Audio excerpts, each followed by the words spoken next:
नमस्कार दोस्तों, आप सबों को आज मैं उर्दू अदब के बेहतरीन शायर, गज़लकार, नज़्म लेखक मोहसिन नकवी की एक नज़्म सुनाऊंगा। नज़्म का शीर्षक है मुझे अब डर नहीं लगता। तो नज़्म यूँ शुरू होती है।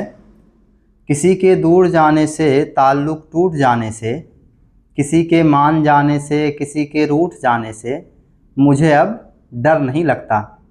किसी को आजमाने से, किसी के आजमाने से, किसी को आजमाने से, किसी के आजमाने से, किसी को याद रखने से, किसी को भूल जाने से मुझे अब डर नहीं लगता।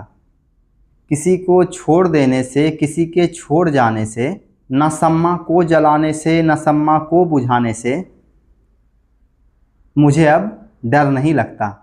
अकेले मुस्कुराने से, कभी आंसू बहाने से, न इस सारे ज़माने से, हकीकत से फंसाने से मुझे अब डर नहीं लगता।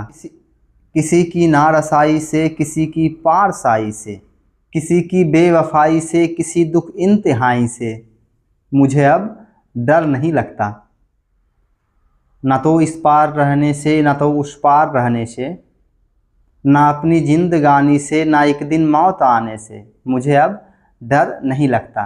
तो मोहसिन नकवी की प्रस्तुत नज़्म की ख़ास बात यह है कि आपको इस नज़्म के प्रत्येक का, के, की पर ध्यान देना है। जब आप इसके उपयोग को देखेंगे तो बेहतरीन उपयोग है, प्रयोग है इस नज़्म में, इसलिए मैंने इसे प्रस्तुत किया है।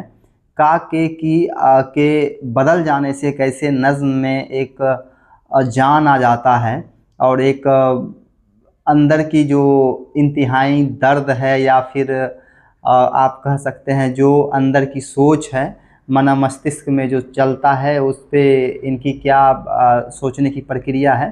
तो इसलिए मैंने इस गज़ल को, इस नज़्म को पढ़ा है। माफ़ कीजिए, बार बार गज़ल हो रहा है। इस नज़्म को पढ़ा है। 1947 में मोहसिन नकवी की पैदाइश है और 1996 में ये इनका मृत्यु हो जाता है। तो बहुत कम उम्र इनको मिला, लेकिन बेहतरीन इन्होंने साहित्य की रचना की। तो आप लोगों को अगर यह अच्छी लगे तो आप इसे लाइक, शेयर, सब्सक्राइब भी करें मेरे चैनल को। धन्यवाद।